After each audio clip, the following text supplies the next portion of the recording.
Hey everybody, welcome back to the IA Path YouTube channel. My name is Max, and today we're going to be showing you how to take photos for an auto damage appraisal.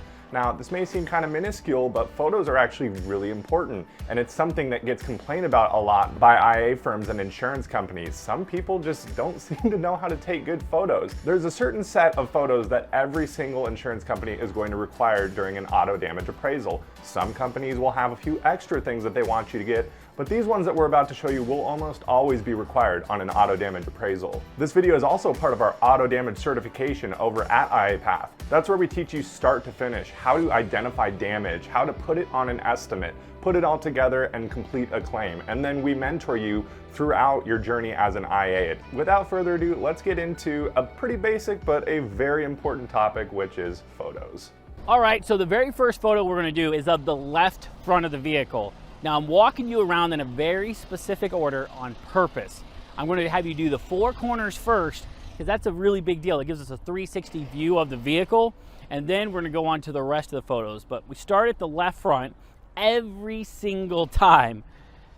So the key to the corner shots is you don't want too much air in it, meaning I want the car to be the star and I don't want to see a ton of background. I don't want to see somebody's house. I want the car to fill up the lens all the way, and I want to see all down one side and all down the front on both my front corner shots.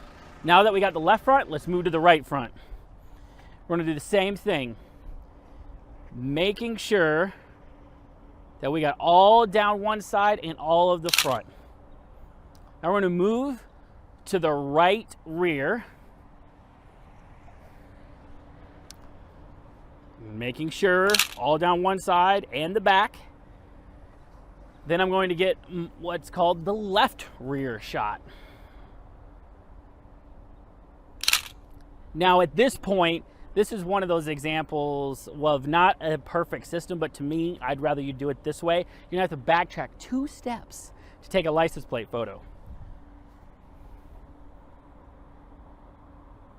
Now that we've done the four corners of the license plate photo, I'm going to walk down, open up the door, and start getting all the interior photos. Now the first photo that I'm going to get once I open up the door in the interior is the Vin Tag. It's right down here, inside the driver's door jamb, except for on a handful of vehicles it's on the rear door jamb, but 99 out of 100 times it'll be right there. Next, I'm going to sit down. And I'm going to power up the vehicle so I can get the mileage.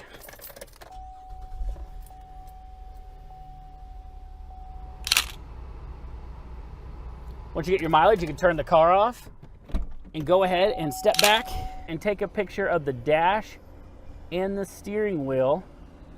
Then tip your camera up and get the headliner along with all the options that happen to be right here, buttons and things. And if possible, if it's got a sunroof, you need to make sure you take a picture showing the sunroof as well. Next, what I do is I kind of step out.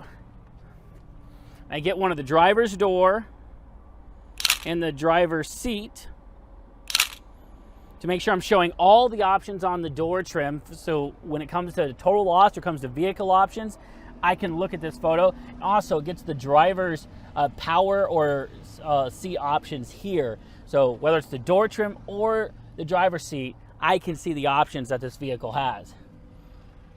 Now that I'm right here, I'm going to go ahead and reach down, lift up any floor mats, and take a picture of the carpet.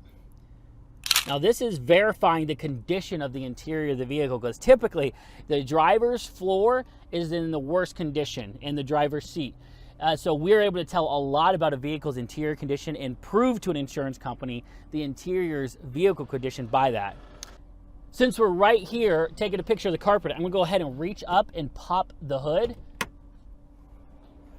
And we're going to go get an engine shot.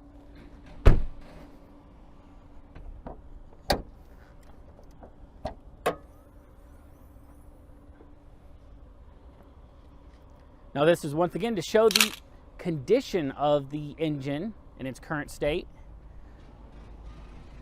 Now that we've wrapped that up, I'm going to go ahead and get our 4 tread depth photos. I'm going to do it in the same order we took the 4 corners in, starting with the left front.